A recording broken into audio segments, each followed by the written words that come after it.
ലോകത്തിന്റെ നേതാവായ തിരുനബി സല്ലല്ലാഹു അലൈഹി വസല്ലമ തങ്ങൾ അവിടുത്തേക്ക് എന്തെങ്കിലും ഒരു പ്രയാസം വന്നാൽ, എന്തെങ്കിലും ഒരു ബുദ്ധിമുട്ട് മാനസികമായോ അല്ലാതെയോ എന്തെങ്കിലും ബുദ്ധിമുട്ട് വന്നാൽ അവിടുന്ന് പതിവാക്കാറുണ്ടായിരുന്ന ഒരു ദുആ ആണ് ദുആഉൽ കർബ് എന്നുള്ളത്. ഈ ദുആ പതിവാക്കുകയാണെങ്കിൽ, ഈ ഒരു ദിക്ർ പതിവാക്കുകയാണെങ്കിൽ എന്ത് പ്രയാസമാണെങ്കിലും അത് നീങ്ങിക്കിട്ടുമെന്ന് ഹദീസിൽ നിന്ന് നമുക്ക് ബോധ്യപ്പെടുന്നതാണ്. ഇമാം ബുഖാരി ഉദ്ധരിക്കുന്ന ഹദീസാണ് ഇത്. നബി സല്ലല്ലാഹു അലൈഹി വസല്ലമ തങ്ങൾക്ക് എന്തെങ്കിലും പ്രയാസമോ ബുദ്ധിമുട്ടോ ഉണ്ടായിക്കഴിഞ്ഞാൽ അവിടുന്ന് ആ ഒരു ദിക്ർ പതിവാക്കാറുണ്ടായിരുന്നു എന്ന്.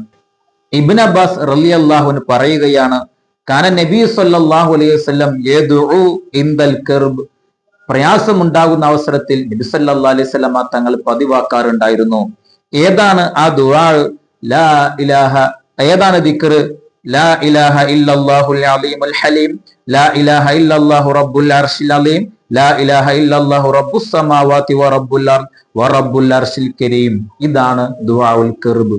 എത്ര വലിയ പ്രയാസമാണെങ്കിലും, എത്ര വലിയ ബുദ്ധിമുട്ടാണെങ്കിലും, എന്ത് പ്രയാസമാണെങ്കിലും, ടെൻഷനാണെങ്കിലും അതിനെല്ലാം പരിഹാരമായിട്ട് ഇമാമിയങ്ങളും മാത്രമല്ല നബി സല്ലല്ലാഹു അലൈഹി വസല്ലമ തങ്ങൾ നമ്മെ പഠിപ്പിക്കുന്ന ഒരു കാര്യമാണ് ഈ ദിക്ർ എന്നുള്ളത്. ഇത് പതിവാക്കുകയാണെങ്കിൽ ഒരുപാട് ഗുണങ്ങളുണ്ട്, ഒരുപാട് മെച്ചമുണ്ട്, ഒരുപാട് ഉപകാരമുണ്ട്.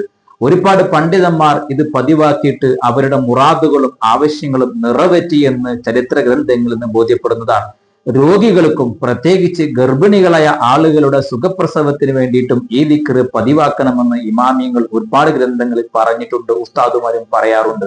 ഈ ഒരു ദിക്ർ അത് ചെറിയ ദിക്റാണ്. സ്ഥിരമായി ചൊല്ലുകയാണെങ്കിൽ എത്ര വലിയ ടെൻഷൻ ആണെങ്കിലും, എത്ര വലിയ പ്രയാസമാണെങ്കിലും, സാമ്പത്തിക പ്രയാസമാണെങ്കിലും, ജോലിയിലുള്ള പ്രയാസമാണെങ്കിലും, വീട്ടിലുള്ള പ്രശ്നമാണെങ്കിലും, കുടുംബത്തിലുള്ള പ്രശ്നമാണെങ്കിലും എല്ലാ പ്രശ്നത്തിൽ നിന്നും കരകയറാൻ, രക്ഷപ്പെടാൻ ഈ ഒരു ദുആഉൽ കർബ് എന്ന ദിക്ർ മതി എന്നുള്ളത് കാര്യസത്യമാണ്. ഇത് പതിവാക്കുന്ന ആളുകൾക്ക് ഒരുപാട് ഗുണങ്ങളുണ്ട്.